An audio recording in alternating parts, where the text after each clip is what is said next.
उत्तर तंत्र का हमारा 51 नंबर चैप्टर है यहाँ पे श्वास प्रतिषेध अध्याय।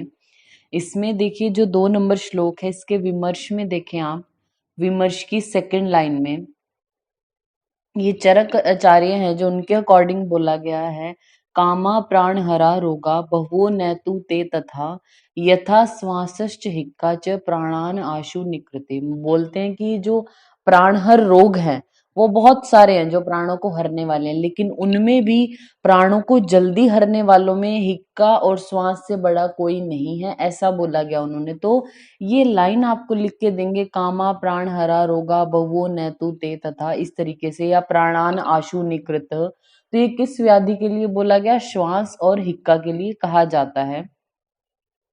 नेक्स्ट देखिए आप 4 नंबर श्लोक, 4 नंबर श्लोक, इसमें क्या बोला? विहाय प्रकृति वायु प्राणो अथ कफ संयुक्त है को आपने हाईलाइट किया, प्राणो अथ कफ संयुक्त है, ये 2 वर्ड आपने हाईलाइट किए। आप पेज के टॉप पर लिख लीजिए। दोष हैं कुछ व्याधियों में जो आपको याद रखने हैं सुश्रुत के अकॉर्डिंग।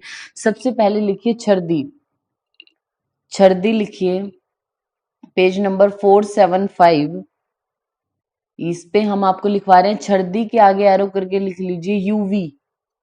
यू और वी मीन्स उदान वायु और व्यान वायु होती है छर्दी में। नेक्स्ट लिखिए हिक्का, हिक्का और एरो करके लिख लीजिए यूपी, यूपी उदान और प्राण, उदान एंड प्राण। नेक्स्ट इज श्वास, श्वास में लिखिए पीके, प्राण वायु और कफ, प्राण और कफ, पीके। नेक्स्ट है लिखिए कास, कास में आप लिखिए पीयू और फिर के मीन्स प्राण उदान और कफ। नेक्स्ट 5 नंबर श्लोक में देखिए 5 नंबर श्लोक, यहाँ पे श्वास के भेद बताए गए हैं। उन्होंने क्या बोला?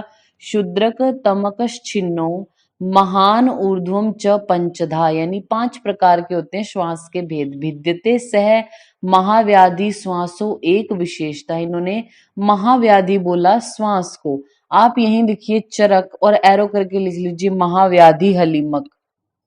आचार्य चरक हैं जो वो बोलेंगे हलीमक को महाव्याधि, और अभी आचार्य सुश्रुत ने किसको बोला? श्वास को महाव्याधि बोला है।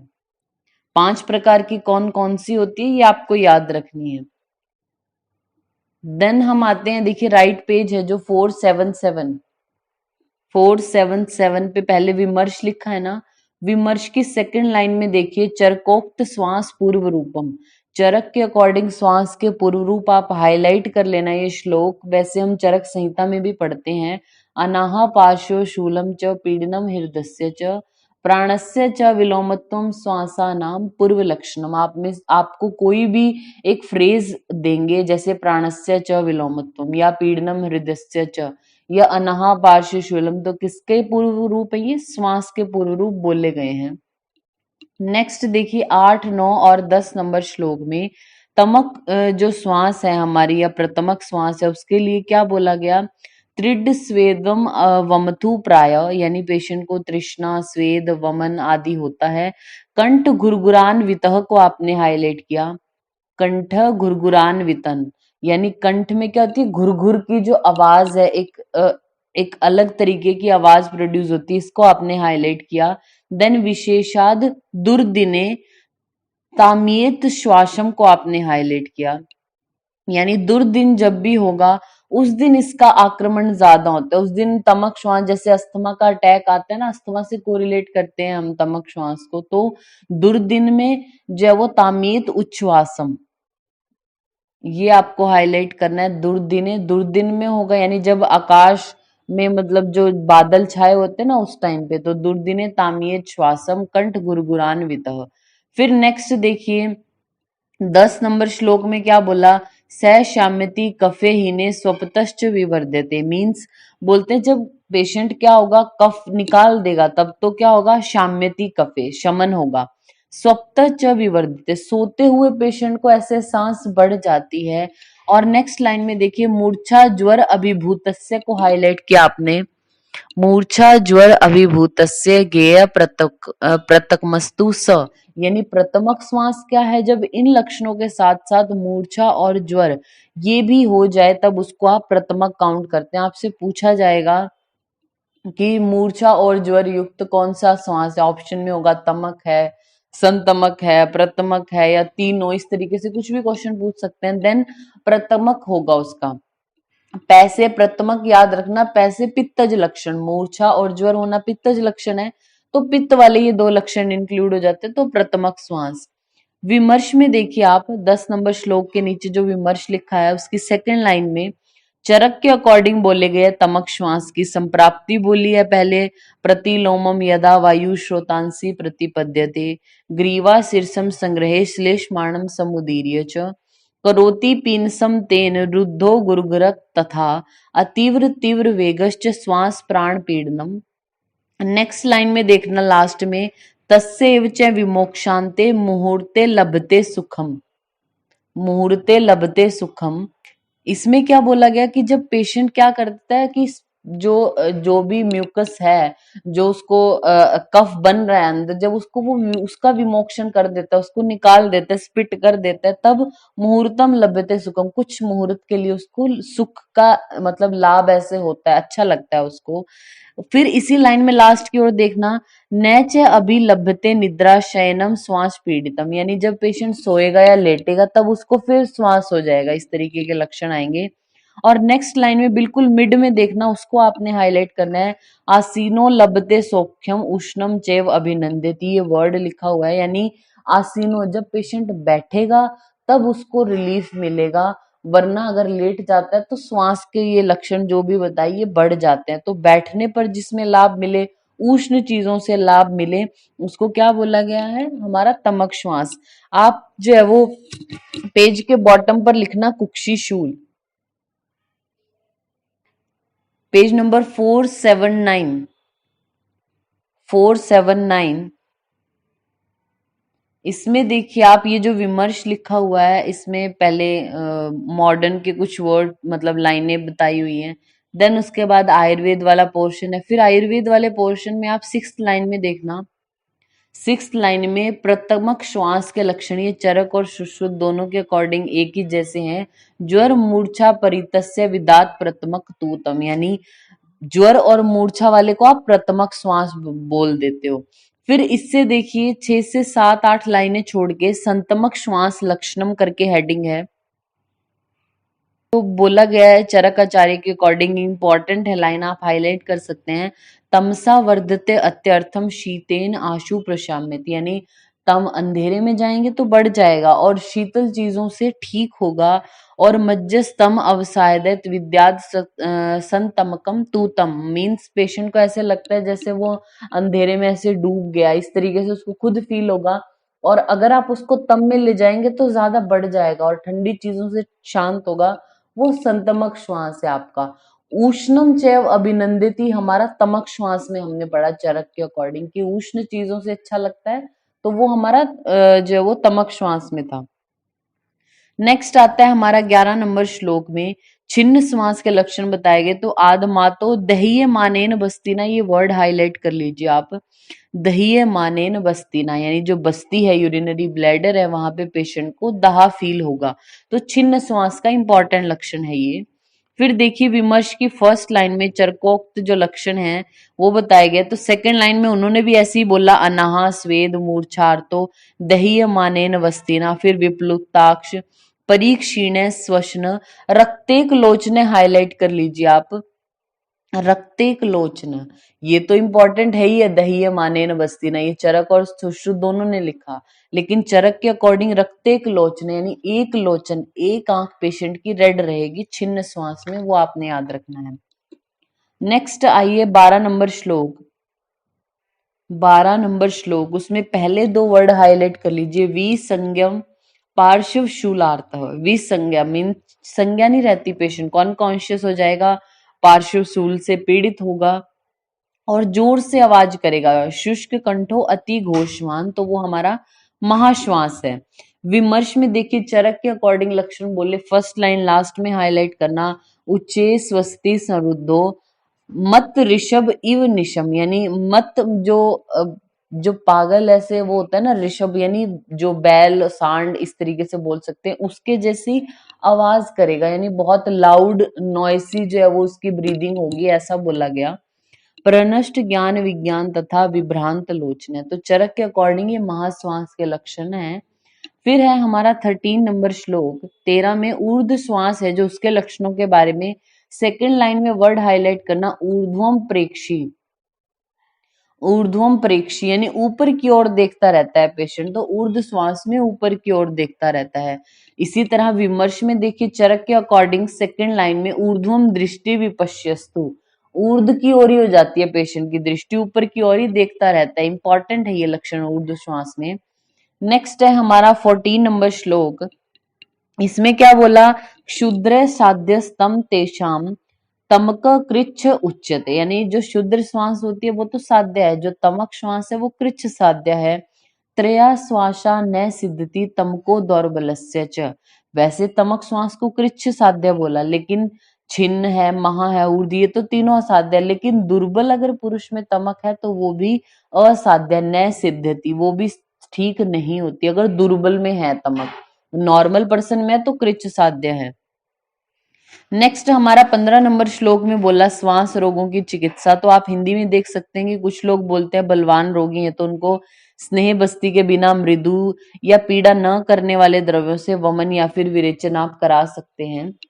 नेक्स्ट देखिए 16 नंबर श्लोक, 16 नंबर श्लोक में यहाँ पे क्या बोला गया, श्वासे कासे च हिक्काया हृद रोगे च अपि पूजिता घृतम पुराणम संसिद्धम अभया विड रामठे, ये बोलते हैं कि जो पुराण घृत होता है उसको आप अभया, विड और रामट बोला जाता है हिंगू का पर्याय, तो हरड है, विड लवण है और रामट, इनसे सिद्ध किया हुआ जो पुराण घृत है वो अगर आप पेशेंट को देते हैं तो कौन कौन से पेशेंट के लिए, श्वास, कास, हिक्का, हृदय रोग, इनमें प्रशस्त बताया गया है, ये आपको याद रखना है।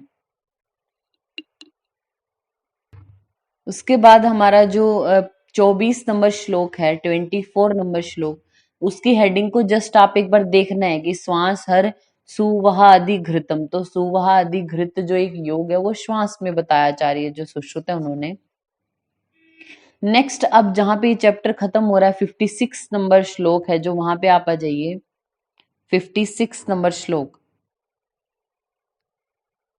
यहाँ पे देखिए क्या है, रोगास्थास्ते खलु, सेकंड लाइन में दुर्निवारय को हाईलाइट करना, दुर्निवारय श्वास कास विलंबिका, आप यही एक लिख लीजिए विकास, वी का और श, 21 वाला श लिखते हैं ना, जैसे 21 21 लिखते हैं तो उस तरीके से श मीन्स विलंबिका, क से का, स से श्वास, तो ये विकास, ये तीन व्याधियां क्या बोलेगी, दुर्निवार्य बोली गई हैं। तो आपको अगर पूछे निम्न में से कौन सी दुर्निवार्य व्याधियां हैं और आपको तीन तीन का पेयर दिया होगा, इस तरीके से पूछ सकते हैं, या फिर आपको होगा विलंबिका का, श्वास या फिर सभी, तो आपको सभी को टिक करना है क्योंकि इनको इनके लिए वर्ड आया दुर्निवार्य व्याधियां। तो ये हमारा जो है वो 51 नंबर चैप्टर कंप्लीट होता है। देन हमारा आता है 52 नंबर चैप्टर, कास प्रतिषेध अध्याय, इसमें पहले 5 नंबर श्लोक है जो 5 नंबर श्लोक उसकी हिंदी में हाईलाइट कर लेना आप, जो कास है उसकी संप्राप्ति के लिए क्या बोला, उपयुक्त कारणों से दुष्ट प्राण वायु उदान से मिलकर, हाईलाइट करना, प्राण वायु उदान वायु से मिलकर फूटे हुए, हाईलाइट कर लीजिए, कांसे के पात्र के शब्द, जैसे जो कांसे का पात्र होता है ना वो उससे उस कांसे के पात्र का जैसा स्वर होता है ना, इस तरीके से वो जो प्राण वायु है वो उदान से मिलकर बाहर निकलती हुई कफ और पित्त आदि दोषों सहित मुख से सहसा निकल जाती है तो उसे कास कहा जाता है। फिर 6 नंबर श्लोक में देखिए, 6 नंबर श्लोक, यहाँ पे क्या बोले गए, कास के भेद बोले गए हैं, कौन कौन से होते हैं, तो 5 प्रकार की कास यहाँ पे बताएगी, कौन सी, वातज है, पित्तज है, कफज है, उर क्षत से और क्षय से, यानी क्षतज कास होती है और हमारी क्या होती है, क्षयज कास होती है। देन इसमें हिंदी में देखिए, अगर काश की चिकित्सा उचित प्रकार से न की जाए तो राज्यक्षमा को उत्पन्न करने वाली होती है, ये बोला गया।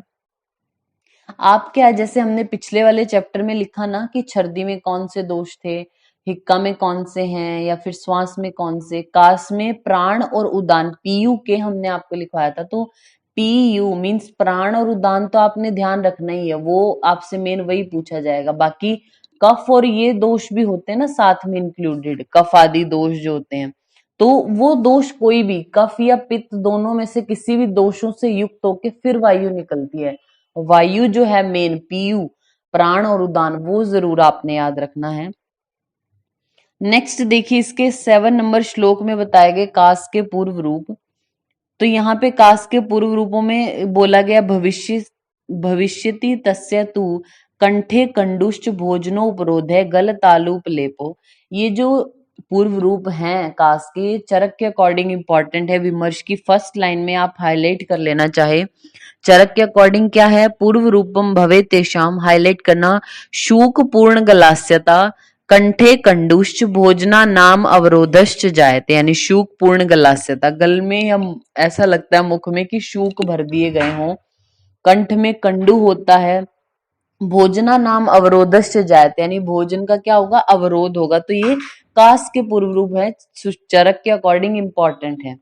नेक्स्ट हमारा 8 नंबर श्लोक में आप देखिए, 8 नंबर श्लोक, इनकी ये जो लक्षण है, अब एक एक वो ज्यादा इंपॉर्टेंट नहीं है, बस वातिक कास में क्या होगा, पेशेंट बिल्कुल क्षाम हो जाएगा, उसके बल स्वर्ण, फर्स्ट लाइन में आप देखेंगे लास्ट में क्षीण बल स्वर ओझा, नेक्स्ट में शुष्क कास हो जाएगी और स्वर भेद होगा पेशेंट को। फिर पैतिक कास में क्या बोला गया, 9 नंबर श्लोक में लास्ट की तरफ देखना, पांडु परिदेयमान, शरीर का वर्ण पांडु वर्ण का हो जाता है पैतिक कास में। फिर आता है 10 नंबर श्लोक, 10 नंबर श्लोक, कफज कास के लिए लास्ट में क्या लिखा, न सांद्रम कफम कफेन, यानी क्या बोला गया, न मतलब जो कफ है वो क्या होगा, सांद्र कफ को गिराता है, कासेत न सांद्र कफम कफेन, नर जो होता है यानी मनुष्य है, जो रोगी जिसको हो रहा है ऐसा, तो वो सांद्र कफ का त्याग करेगा कफज कास में। नेक्स्ट आता है हमारा 11, ये इतने इंपॉर्टेंट नहीं है, वातज वाले, पित्तज एंड कफज। बात हम करते हैं 11 नंबर श्लोक में, क्षतज जो कास होती है उसमें क्या होगा, हिंदी में आप देखना सेकंड लाइन में, फिर उसके वक्ष पर चोट लगने से, इस लाइन को अंडरलाइन करना, बार बार रक्त मिश्रित स्टीवन करता है, मींस जब पेशेंट स्पिट करेगा तो उसमें ब्लड आएगा, यानी हिमोटिसिस की कंडीशन होगी, तो बार बार रक्त मिश्रित स्टीवन करता है क्षतज कास में। इसी तरह अगर आप देखें, ये भी हमारे जो आचार्य चरक हैं उसके अकॉर्डिंग इंपॉर्टेंट है, क्षतज कास में देखना आप, जो हमारी विमर्श की सेकंड लाइन है उसमें क्या बोला गया, पूर्वम कासते शुष्कम, पहले सूखी खांसी आएगी पेशेंट को, श्रीवेत सशोणितम, फिर शोणित के साथ हिमोटिसिस होगा पेशेंट को, और लास्ट में हाईलाइट करना, सूची भीरेव तीक्ष्ण भी तुद्यमानेन शूलिना, सुई के जैसे कोई चुभ हो रहा हो ना, बिल्कुल तीक्ष्ण ऐसी चीजें ऐसी लगती हैं उसको। और इसी लाइन में लास्ट की तरफ देखना, पारावत ईव कूजनम को हाईलाइट कर लीजिए। आचार्य चरक के अकॉर्डिंग 2 इंपॉर्टेंट लक्षण है क्षतज के। अब देखिए क्षत है, कहीं इंजरी हुई है तो ब्लीडिंग तो होगी ना, तो क्षतज कास में ब्लीडिंग वाला पॉइंट आप समझ जाएंगे, लेकिन सूची भीरेव तीक्ष्णा भी तुद्यमानेन शूलिना और पारावत ईव कूजनम, इनमें भी पारावत ईव कूजनम ज्यादा इंपॉर्टेंट है, जो आपको याद रखना है। पारावत होता है कबूतर के जैसे, एक अलग सी आवाज गले से आएगी पेशेंट के, तो पारावत के जैसे कूजन करता है क्षतज कास में। नेक्स्ट हमारा आता है, देखिए आप 12 और 13 नंबर श्लोक में क्षयज कास के लिए बोला गया। आप हिंदी की 4th लाइन में देखिए, हिंदी की 4th लाइन में, रोगी को चिकित्सा तत्व के ज्ञाता लोग अत्यंत दुष्चिकित्सा, भ्रिश दुष्चिकित्सा बोला जाता है क्षयज कास को। ये भी जैसा हमने बताया चरक आचार्य के अकॉर्डिंग जो चिकित्सा स्थान है उसमें टाइम लगता है, क्योंकि ज्यादातर चीजें वहीं कवर हो जाती है, इंपॉर्टेंट है चरक के अकॉर्डिंग। कुछ कुछ चीजें सुश्रुत और वाग्वट की इंपॉर्टेंट है, वो वहां विमर्श में जो है वो कंप्लीट हो जाती हैं, तो आपको 2 बार वो चीजें रिवाइज हो जाएंगी ना। अभी हम सुश्रुत संहिता में पढ़ रहे हैं, देन जब चरक संहिता में पढ़ेंगे तब आपको याद होना चाहिए कि सुश्रुत ने क्या बोला वहां पे। विमर्श में देखिए आप 13 नंबर श्लोक के नीचे जो विमर्श है ना, उसकी नीचे से फिफ्थ लाइन लास्ट की तरफ देखिए, चरक ने क्षयज कास के लिए क्या बोला? दुर्गंधित हरित रक्त स्टीवेन पूयोपमम होता है। और देखिए इसमें यहाँ पे लिखा नीचे से फोर्थ लाइन में हृदयम मन्यते च्युतम को आपने हाईलाइट किया। हृदयम मन्यते च्युतम मीन्स अपनी जगह से किसी चीज का हट जाना, जो नॉर्मल उसकी पोजीशन है वहां से थोड़ा सा अवे हो जाना उससे, वो बोलते हैं च्युत होना। मीन्स हृदय ऐसा लगता है उस पेशेंट को जैसा अपने स्थान से हट गया है, च्युत हो गया। तो हृदयम मन्यते च्युतम ये हमारा क्षयज कास के लिए। और इसी लाइन में देखना थोड़ा आगे की तरफ, बहुआशी दुर्बलय कृषय को हाईलाइट करना। बहुआशी दुर्बलय कृषय मीन्स बहुआशी खाता तो है पेशेंट अच्छे से, बहुत खाएगा, लेकिन दुर्बल होता जाएगा, वो क्षयज कास में बोला। फिर इससे नेक्स्ट लाइन में श्रीमद दर्शन लोचने को हाईलाइट कर लीजिए, श्रीमद दर्शन लोचन। और नेक्स्ट लाइन में स्वर भेदो अनियमिततः। तो हम आपको बता रही है जो हमारी ये विमर्श के नीचे से फोर्थ लाइन है, नीचे से फोर्थ, वहां से आपने हाईलाइट करना शुरू किया। वो हाईलाइटेड पॉइंट्स एक बार हम बोल देते हैं। क्षयज कास के लिए हृदयम मन्यते च्युतम, बहुआशी दुर्बलो कृषे, श्रीमद दर्शन लोचने, स्वर भेदो अनियमित। बिना किसी कारण के स्वर भेद हो गया मीन्स क्षयज कास है उस पेशेंट को, ये आपने याद रखना है। नेक्स्ट आइए आप 16 नंबर श्लोक, 16 नंबर श्लोक की जो हेडिंग है उसको बॉक्स में बंद कर लीजिए, पथ्यादि चूर्ण दिया जाता है।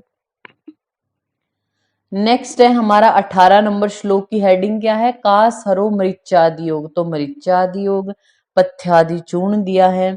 फिर 21 नंबर जो श्लोक है इसको हाईलाइट करना, 21 नंबर श्लोक को आप हाईलाइट कर लीजिए। कोल प्रमाणम प्रपिबेद ही हिंगु सोवीर अम्ल रसेन वा अपी मीन्स कोल प्रमाणम, एक कोल प्रमाण में आपको हिंगु लेना है। तो कास में हिंगू का प्रयोग इंपॉर्टेंट है, ये पूछा हुआ क्वेश्चन है एक बार कि हिंगू का जो प्रमाण है कास में कितना प्रमाण लिया जाता है, या किस तरीके से पूछ सकते हैं कि हिंगू को इतने प्रमाण में कौन सी व्याधि में लेने को बोला, तो वो हमारा है कास में बोला गया है। नेक्स्ट हमारा आता है 38 नंबर श्लोक, 38 की हेडिंग को आप हाईलाइट करना बस, कासे गुणोदकम यानी गुणोदक का प्रयोग आचार्य सुश्रुत क्या बोलते हैं? कास में। नेक्स्ट 42 नंबर श्लोक, 42 नंबर श्लोक के नीचे जो हेडिंग है उसको भी सिर्फ हेडिंग को हाईलाइट करना, कास श्वास आदि हर कल्याण गुड़, कल्याणक गुड़ जो है वो बताया, गुणोदक बताया। फिर नेक्स्ट यहाँ पे बताया गया है 47 में है अगस्त्य अवलेह, अगस्त्य अवलेह, अगस्त्य अवलेह को आप हाईलाइट कर लीजिए। और यही है जहां पे ये हेडिंग लिखी है ना अगस्त्य अवलेह, वहीं पे आप एक वर्ड लिखिए एक कर्ष प्लस दो अभ्या मीन्स अगस्त्य अवलेह। अगर आप किसी पे, आपको विधि नहीं पूछेंगे, ऑब्वियसली आप कॉम्पिटिटिव एग्जाम के लिए प्रिपेयर कर रहे हैं तो आपको इसकी डिटेल नहीं पूछेंगे कि कौन कौन से द्रव्य आएंगे या नहीं आएंगे। अगस्त्य अवलेह है तो इसकी मात्रा आपसे पूछ सकते हैं, तो आपको याद रखनी है जब आप किसी पेशेंट को दोगे अगस्त्य अवलेह तो एक कर्ष मात्रा होनी चाहिए और दो अभ्या, दो हरड़ पेशेंट को साथ में लेने को बोलनी है उसके। नेक्स्ट आता है हमारा 48 नंबर श्लोक, 48 नंबर श्लोक, उसकी हेडिंग को हाईलाइट कर लीजिए, कुलीर आदि घृतम। पूछ सकते हैं आपसे, तो कुलीर आदि घृतम को आपने हाईलाइट किया। और श्लोक की जो लास्ट लाइन है ना, क्षत ओथ क्षयज कासम यानी क्षतज या क्षयज कास, इनमें दिया जाता है कुलीर आदि घृतम। तो ये हमारा जो है वो 52 नंबर चैप्टर कंप्लीट होता है।